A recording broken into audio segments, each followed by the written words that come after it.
Darasubiye kubaramutsa bene data nkunda aho muri hose, amahoro y'umwami wacu Yesu Kristo nabane namwe. Muri kumwe na Françoise Habonayo, subiye gushimira Imana iduhaye umwanya kugira ngo tuganire ku ijambo ryayo. Reka dusenge. Urakoze mwami Yesu, turagushimiye ku buntu bwinshi ufite kutugirira kugira ngo tusubiye kuganira ku ijambo ryawe n'abantu bawe. Mwami Yesu, ndakwinginze ubane natwe kandi mpwemu yera arongore kino gikorwa uzoba ukoze. Mu izina ryawe ryera Yesu niho ndabisabye, amen. Bene data, Yesu ashize ku mutima wanje ijambo nijye nshaka kuganira namwe. Ijambo ry'Imana dusanga mu gitabo ca Yeremiya igice ca 5. Turasoma amajambo amwe. Turasoma hariya ku murongo igice ca 5 ku murongo wa 12. Haravuga ngo bihakanye uhoraho bavuga ngo nta byago bizotuzako, nta n'inkota tuzobona canke amapfa. Ibyo bavugishwa n'Imana nibitwarwa n'umuyaga, kandi ijambo ryayo ntiriri muri bo. Ibyo babura birakaba ari bo bigarukako. Dusimbe hariya ku murongo wa 20. Haravuga ngo mutangaze ibi kuba inzu ya Yakobo mu byamamaze i Buyuda muti, ehe nimwumve ibi mw'abantu b'ibipfu batagira umutima, bafise amaso ntibabone, bafise amatwi ntibumve. Mbega nta no kuruha mumutinya, ni kuhoraho abajije. Nta guhindira agashitsi imbere yiwe, kandi ari we yashinze umusenyi ngo ubere ikiyaga karimbi. Nico cagezwe kizokwamaho ngo ntikikirengane. Mbere naho imipfunda yaco yosuriranya ntiyowutsinda, naho yobomborana ntiyowurengana. Yamara ubu bwoko bwo bufise umutima ugarariza, ugabagaba. Baragararije baratoroka, ntaho bivuganya mu mitima bati, ehe twubaha uhoraho Imana yacu, niyo iduha imvura y'agatasi n'iy'urushana, nk'uko ibihe bibisikanya n'ibindi, niyo itugerera amayinga yashinzwe yo kwimburiramwo. Imana ishimwe. Tubonye amajambo y'Imana, umuvugishwa n'Imana Yeremiya. Imana yamuvugishije iriko iravuga ku bwoko bw'Abisirayeli. Imana ishimwe kuko amajambo y'Imana tusoma muri Bibiliya yabwiwe ishengero ryari riraho ico gihe. Uyu munsi ayo majambo abwira jewe nawe turiko turayumva, kuko ntaho tuzosoma ngo dusange amajambo atuvuga ko twebwe abo muri iki gihe, ngo usange ahantu havuga ngo genda ubwire Françoise ngo uti rero ko wagize iki nanje ngize iki. Oya, ariko rero Imana irakoresha ariya majambo yavugizwe kuri uriya muntu, ikayakoresha no kuri wewe. Imana ishimwe. Nico gituma iri jambo ry'Imana iyo turisoma urisangamwo, ukumva ko Imana ikuganirije, ukumva ko Imana ivuganye nawe.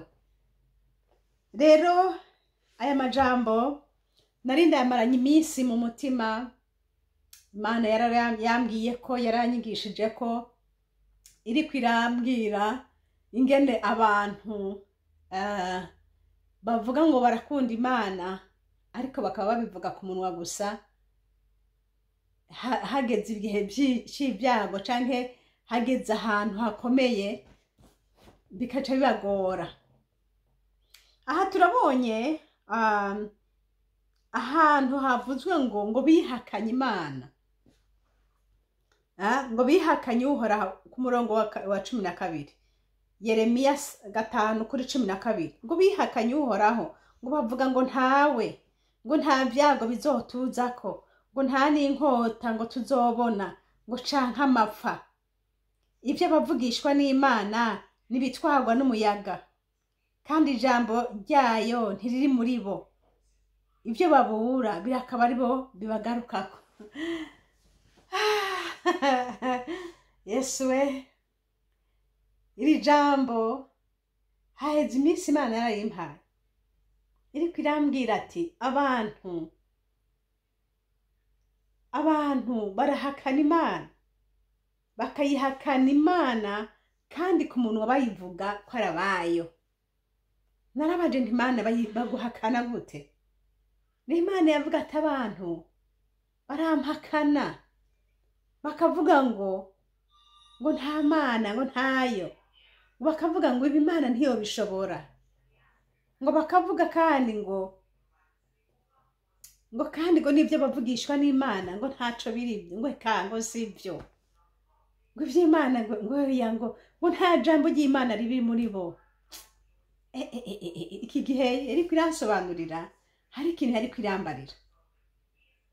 Hanyuma rero inyerekera ijambo, irambwira ingene abantu bakunda Imana, mbega novuga gute, bayikunda ku munwa, ariko iyo hageze mu gihe cyo kwerekana yuko uyikunda nuko utayikunda, bica bibananira, bigatuma rero bavuga rero bemeza ati nta Mana iriho, nta Mana iriho, ngo ntawe, ngo uhoraho ngo bava ngo ntawe, ngo kandi ngo bakavuga ngo nta n'ibyago vyotuzako, ngo bakavuga ngo nta n'ibyo abavugishwa bihari, ngo nta jambo ry'Imana riri muri bajya bavugishwa. Yewe Yesu we, ngo kandi ngo nibyo bavugishwa ngo sivyo, ngo ntangwe kaye, ngo ntaco, ngo nta kintu. Kandi abo ngo n'abantu bitwa ko abantu b'Imana, bakagira ko bagahakana Imana, bakongera bagahakana ivy'Imana yavugishije abayo, ngo uko niko Imana yo mwijuru yababaye. Mwene data, ubu butumwa ntuburabishe ku wundi ngo ngira ngo yoba ari naka, ahubwo bwirabishe ko wewe. Imana yaragutumye ko imburi, Imana yakubwiye ati iri jambo rimeze uko, ariko wewe wabifashe gute? Mbega ntiwavuze ngo kaye ngo bajye bavugishwa barabesha? Mbega ntiwavuze ngo ibintu si iby'ukuri? Mbega ntiwavuze ngo nta jambo ry'Imana riri muri bo? Siko wavuze? Data arabizi kandi yarabibonye. Mbega ntugoma wihumuriza uvuga ngo yaye ngo bavugishwa bo muri iki gihe ngo ibiki n'ibiki ngo aka. Ndakaravye, data yambare ngo ndakubwire ngo warihakanye Imana, ngo wongere uvuga ngo nta Mana iriho, ngo nta buvugishwa buriho, ngo sivyo Imana yakubwiye, ngo sivyo kandi ari byo. Iki gihe hari ijambo ariko ndabimubaza Uhoraho, aca arambwira ijambo ati bariya barihakanye Imana, baranyihakanye. Ndavuga nti ntibishoboka, nta kuntu bakwihakanye gute? Avuga ati raba nabarungikiye imburi barayanka, bavuga ngo nta jambo ry'Imana riri muri bajya abantu, ngo ntibishoboka. Yongera arambwira ngo bavuze ngo nta byago bizotuzako, ngo nta ngwane tuzogira, ngo nta nzara izotwica. Nshuti uri kurankurikira, ngwino ndakubarije, Kristo Yesu Umunyanazareti akubabarire, kuko guhakana Imana, abantu biyumvira ngo guhakana Imana ngo umuntu araza akakubwira ati yihakane. Ashobora kuvuga ngo yihakane, canke ndaho wowe akabikubwira ngo yihakane mu bundi buryo, wewe ntubitahure kandi ukatako kayihakana. Abantu benshi ngaha kuri uyu murongo barihakanye Imana. Bavuze ngo mbega nguru rukingo ni ntarufata, ngo jewe n'abana banje tuzoja hehe? Wibagiye Imana yakuzigamye ca gihe muri vya bihe byinshi byinshi byinshi birenganye, uyu munsi ibyizigiro byawe ubishize mu rukingo. Aya, Imana yavuze ati nyamara urukingo ntimurufate, kandi yavugishije umwe, babiri, batatu, benshi, kandi warabyumvise, ariko urahinduka uravuga ngo nta Mana yavuganye nabo. Subira usome umurongo Imana yakuntumye ko ndakubarira. Uko niko wihakanye Imana. Imana yakubwiye ubutumwa, hamuvuga ngo nta Mana yavuze. Hanyuma uvuga ngo ninarufata ngo rega nta ngwane, ngo ninarufata ngo nshobora ngo indwara ntizomfata, nzoba nikingiye, kandi ninarufata ibi nibi byose bizoca bigenda neza, nta ngwane ya ekonomi nzoshaka kugira, ninarufata ibintu bizoca bigenda neza. Si kuvuga kandi umuntu yabiraba, niba rufata ni koko bizoca bigenda uko. Wewe urasobanuye neza uti nintarufata ibi bintu sinzosubira kubaho, nintarufata indwara zishaza zimfata, nintarufata ubuzima mbese buzabuheze. Si kuvuga ariko data avuze ngo uku niko wihakanye ububasha bw'Imana isumba byose.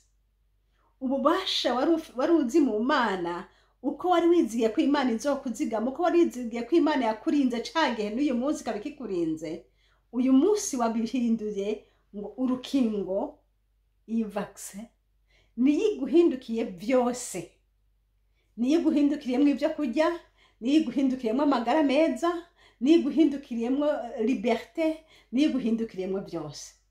Uko niko ubitwaye kandi wabyakiriye. Uvuga uti hamwe ntabifasha, uyu muntu yitwa Rukingo uyu munsi niwe nkingiye, uyu muntu yitwa Rukingo niwe nzigamwo byose. Data agutabara. Nje kukubarira umurongo nguyu ngo bihakanye Uhoraho.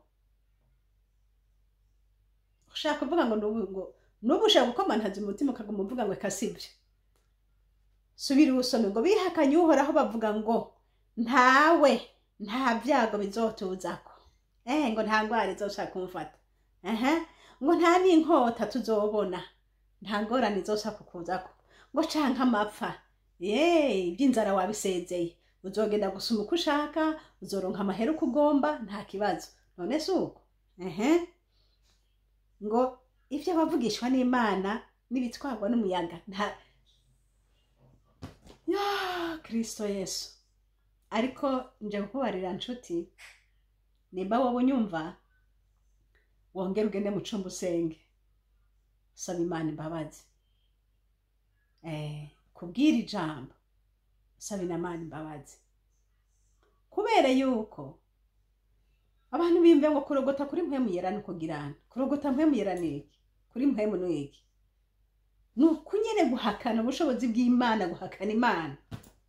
Niko kutababarirwa, ni uko nyene niko byitwa. Caca kitababarirwa ni ikihe? Kwihakana Imana. Aya majambo arakomeye, ushaka kuyafata nkaho umengo ntaca arimwo, ariko ndiko nkubarira ico Imana yambariye. Ku murongo wa 20 haravuga ngo mutangaze ibi kuba inzu ya Yakobo, mu byamamaza Ubuyuda muti ehe nimwumva ibi, mw'abantu b'ibipfu batagira umutima, bafise amaso ntibabone, bafise amatwi ntibumve, mbega nta kuruhamo mutinya?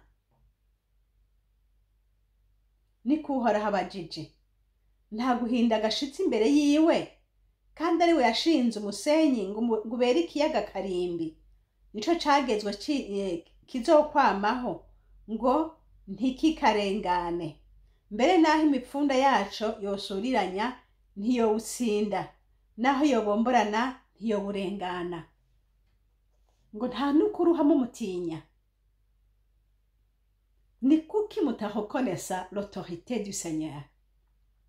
Ngo kuki mutareconnaître ubushobozi bw'Imana? Ngo Imana ngo nta nukuruhamo mutinya. Koko urumva yuko kuba ufise urukingo ari byo uhisemo kurusha kwizigira imana yo mw'ijoro. Mbega hamwe worureka data yoca guheba?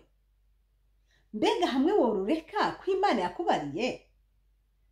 Ese yaba utabyumvise, ariko none ko wabyumvise ukabirengako, ugaca ugenda kukiha ayandi ma explication n'ayandi ma demonstration ntazi n'abandi bose muba muhuje ivyumviro, ariko peu importe uwo mwohuza ivyumviro naho yoba arinde uko ameze kose, igihagararo ciwe nuko ameze kose, uko biri kose ntaza aruta imana. Nta munyabwenge n'umwe araboneka ku isi ngo aze aruta imana. Niba wari umuntu w'imana wari ukwiye kubaza mpwemu yera, mpwemu yera akakubwira. Ariko none birababaje kubera yuko abantu b'uyu munsi twambaye kunanirwa n'ivyo, turananirwa. Ariko umuntu naho yonanirwa yemere ko yananiwe, mugabo ntaguma yishigikira ngo yaha, kuko hajya kwemera ko wananiwe bituma unagwa imbere y'Imana uti wa Mana wingirira imbabazi. Ariko kutabyumva bituma uguma ukomantaza umutima. Rero data niko yambariye ngo nta no kumuramo umutinya wa muntu witwa kuza Imana, kuko udahindirira ashitse imbere y'Imana. Uko niko yambwiye ngo iyo yashizeho akarimbi ku kiyaga ngo ishiraho umusenyi, ibwira amazi ati aha ntuzorengana, ngo kandi niko biri, ngo amazi naho yosuriranya gutaredi bambire araduga kamanuka, mugabo hahandi ya limite nihaje nyene ntiyarenga. Acarambwira ati ku murongo wa 23 ngo yamara ubu bwoko bwo bufise umutima ugarariza ugabagaba, ngo baragararije baratorotse. Waravuyemwo inshuti yanje, waravuyemwo. Naho kwiremesha biza gute? Waravuyemwo. Birababaje. Waragabagaba Imana, waravuyemwo. Imana igutabare.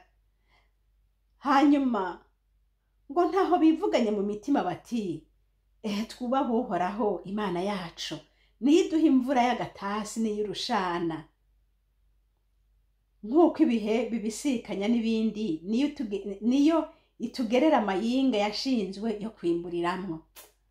Umve Mana, ngo ntaho mwigeze mwiyumvira vrema, mwateba mwiyumvira muti nimuze tugaruke kuhoraho, kuko iyi Mana iyi niyo iduha imvura y'agatasi n'iy'urushana, niyo iduha amayinga yo kwimburiramo. Iyi Mana iyi niyo iduha oxygen ikwiye. Iyi Mana iyi niyo iduha amaraso akwiye. Iyi Mana iyi niyo itugerera ibidukwiye ku mwanya ku wundi. Iyi nyene iyi nimuze tuyigarukeka. Ariko hagera igihe uvuga ati ngaya urucanco ntarufise nogira gute, abana no bashira hehe? Ntarufise nogirane, reka ntibikunda. Wabaho gute mu izina rya Yesu?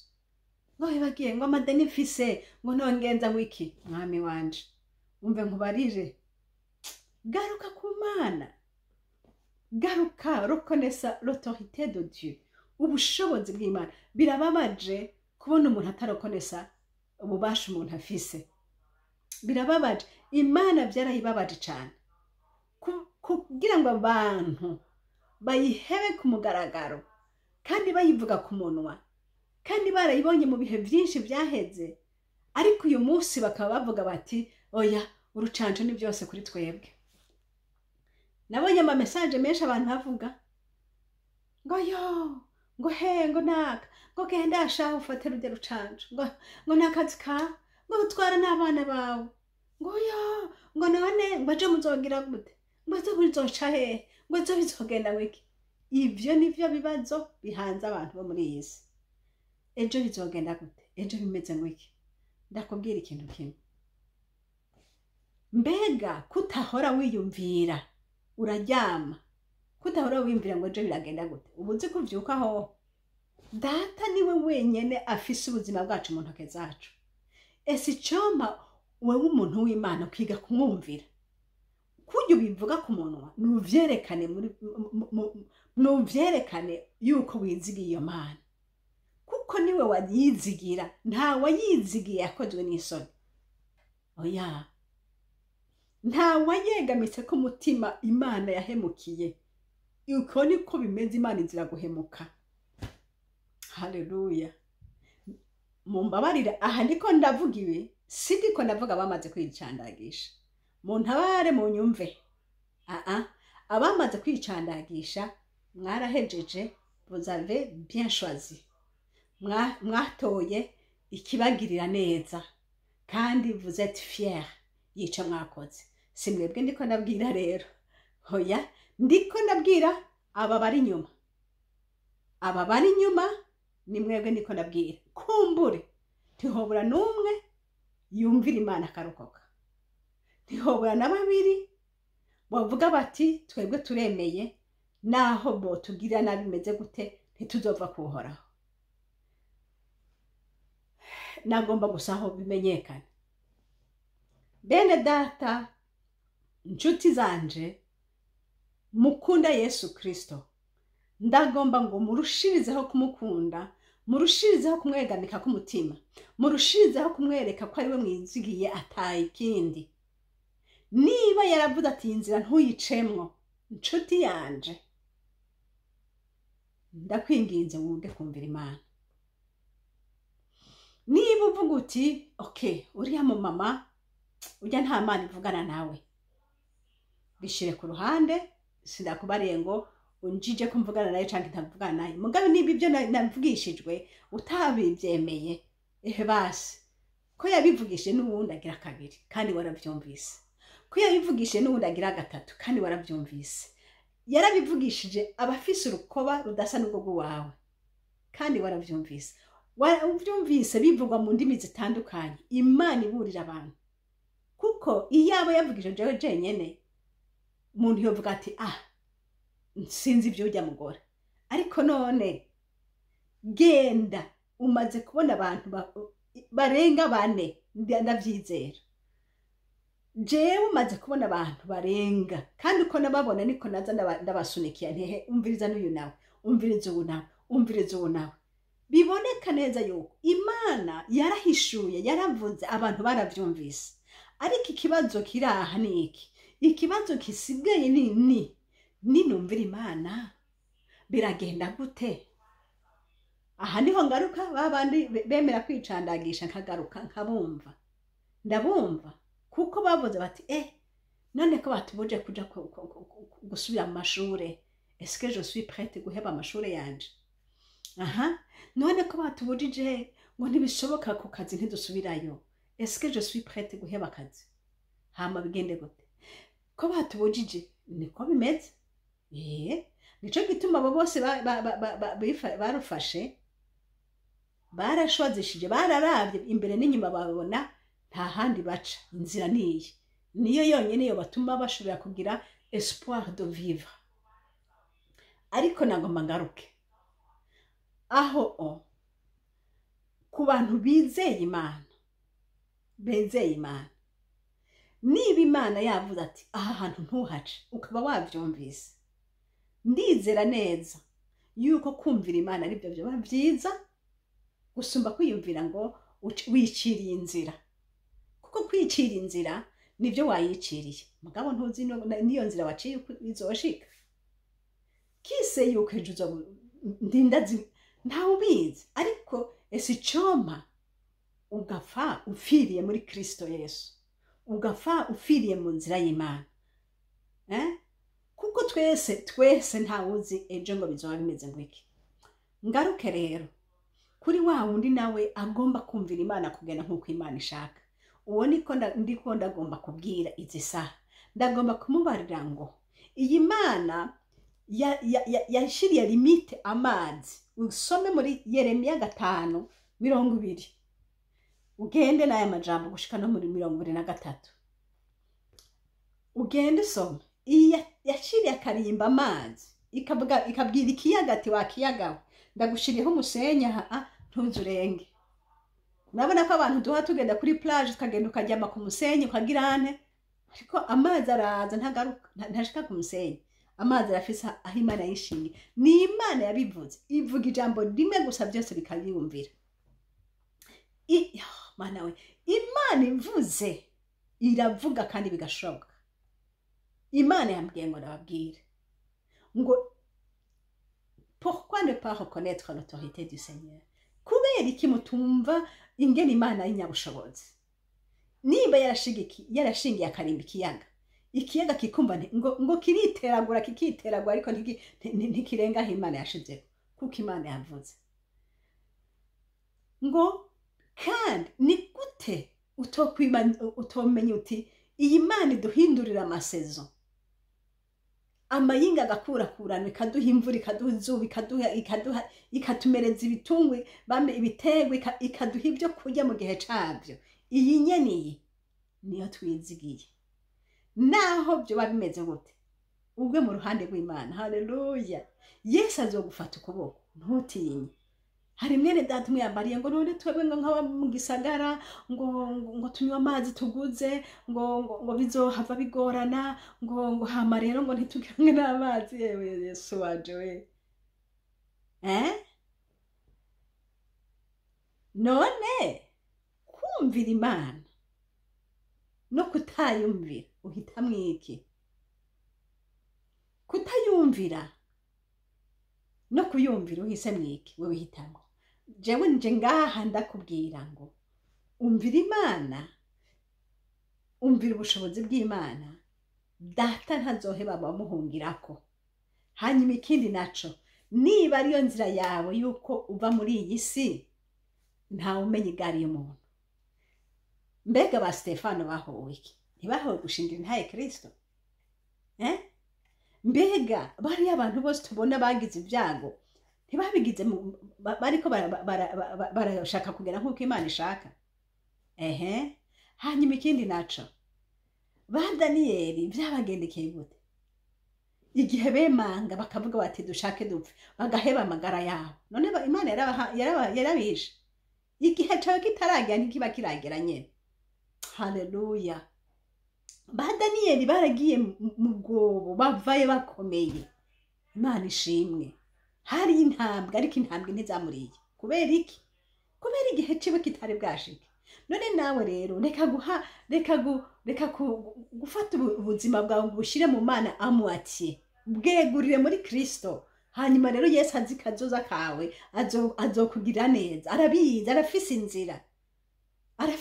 Niwe yategetse ikiyaga, aragitegeka ati nturenga kandi ntikiyarenga. Ariko kandi agombye gukubita igisagara cananiranye, arayarekura ati genda musenyagure hariya. Amazi agaca agenda. Nta kitomwumvira data avuze.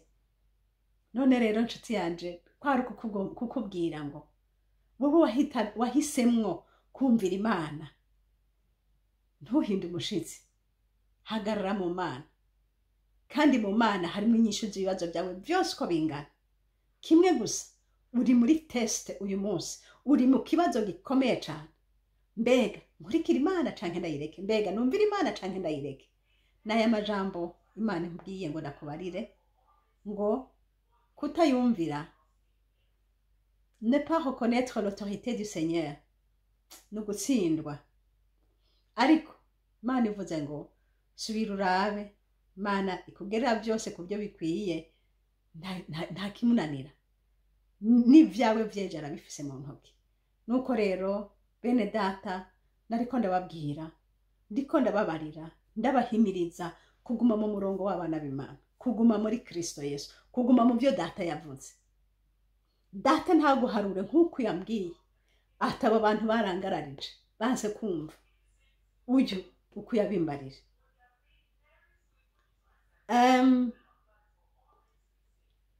Ntukizigire ikindi kintu na kimwe, ariko niwizigire Imana. Haleluya. Wizigire Imana, ivyo yanse uvyanke, ivyo yemeye ubikore. Nuko rero muri iyi myaka hariho abantu rero batakigomba kumva ubutumwa busa n'ububaremereye canke busa n'ubukora ku buzima bwabo. Abantu ntibashaka kumva ubutumwa butuma umuntu kurekura ibyo akunda. Ni hahandi uje usanga abantu akagomba gusenga Imana kandi agashaka gusenga Imana, ariko mu rundi ruhande akabandanya bimborerwa, kandi byose akagomana kubibandanya mu Mana. Uyundi akagomba gusenga Imana, ariko mu rundi ruhande afise abakopine n'abakopa babandanye ubusambanyi, ariko mu rusengero ntasibeyo. Wamubwira uti kuba mu Mana no guheba ibyo byose, ibyo ntibivugwa. Ashaka kugenda muri ubwo. Abantu b'uyu munsi nuko n'abakristo bitwa ngo banuzuye mpemu yera, tugeze kuri urwo rugezo. Imana igomba kuraba abameze nka ba Daniyeli n'ibandi, abameze nka ba Stefano bari hehe? Imana dutabare. Ndakwifuriza mwene data gukora uko Imana ishaka no kugenda nk'uko Imana ishaka. Haleluya. Hari umunezero mu gukora uko Imana igomba. Naho umenga birarusha, naho umenga biragoye, naho umenga ntaco. Bibiri yavuga ngo hahirwa abapfa bapfira mu Mwami. Haleluya. Nanone ibiri imbere yacu ntavyo tuzi, ariko icyo dukora tugende twumvira icyo Imana ivuga tugikore. Nuko rero Yesu abahezagire. Reconnaissez l'autorité du Seigneur. Imana yashingiye akarimbi kiyaga, nawe nyene izogushingira akarimbi. Haleluya. Kuri vya bintu ubona ko bikugoye, shira umutima kwishoboye. Imana irashoboye. Imana yakuragiye gushikaho. Imana yagutunze muri vya bihe bya bikomeye. Imana. Imana. Uyu munsi ugeze guhinda agashitsi ngo mbega biragenda gute? Kuhinda agashitsi Imana yawe yapfuye? Kuhinda umushitsi Imana yawe yagiye hehe? Garuka ahubwo yigarukemwo. Haleluya. Yigarukemwo. Komeza imyanya yo gusenga, komeza imyanya yo kumva Imana, komeza imyanya gwiza. Jambo ry'Imana ryaravuze ngo ko mubonye wa munsi wegereza ngo murushizeho gukoranira hamwe. Riri muri Hébreux 10:25. Abaheburayo 10:25. Ngo ntimugahebe gukoranira hamwe, ariko ko mubonye wa munsi wegereza ngo murushizeho kugenza mucyo. Kubera yuko abantu iyo bari hamwe basengera hamwe, iyo bari hamwe bararemeshanya. Imana rero iduhezagire, Imana idufashe. Turi mu gihe turi mu gihe numva turi muri komba, ariko ni muhumure. Yesu Kristo agiraze kudutwara. Yesu Kristo agiraze kudutabara. Yesu Kristo agiraze kudufasha. Ni mureme, ni mukomere, umuntu wese agume muri Kristo. Hariho umuntu yavuze ati jewe, ati naho bavuga bati ibyawe byose barabitwaye, ati ngo ndavuga ngo babitware. Undi avuga ati jewe, ati naho bogira gute, ati ko bomingira kose no byumviriza, ati aho kumva kuco Imana yavuze. Nawe rero ndakwifurije kuguma kuco Umwami Yesu Kristo ariko arakwinginga gukora. Ariko ureke kumvira ubwoba no kuvuga ngo mbega bizomera gute. Ubwoba ntaco bigufasha. Yesu niwe afise ubugingo bwacu mu ntoki ziwe. Yesu Kristo abahezagire mwese, kwari kubingingira ngo mugume kuri Yesu. Mugume kuri Yesu, mumugumeko. Kandi nawe ntiyigeze ahemukira abamwegamitse ku mutima. Imana nibahezagire. Yatabaye Daniyeli, namwe izogutabara nshuti. Yatabaye Daniyeli mu muriro wa Meshake, ntibayibonye. Haleluya. Nawe muri uyo muriro urimwo sinzi uko ungana, ariko Yesu azogutabara. Ushaka uri mu muriro w'amadeni, ushaka uri mu muriro w'ingorane zimuzitanya, ndakubwire nti guma muri Yesu. Kandi ugume muri Yesu, uvyerekane kuri muri we kandi umwizigiye. Apana ku munwa gusa. Oya. Apana ku munwa gusa, uvyerekane. Ntahe yawe imenywe n'Uhoraho. Nuko rero Umwami Yesu abahezagire. Mwari kumwe na Françoise. Mukunzi, ndagushimiye cyane ku bw'amajambo meza utubariye. Urakoze kukuganiriye n'ubwoko bwawe. Nuko rero turakwigamitse ku mitima yacu, dufate ukuboko, uduhumurize, utujabukane uruzi rukomeye.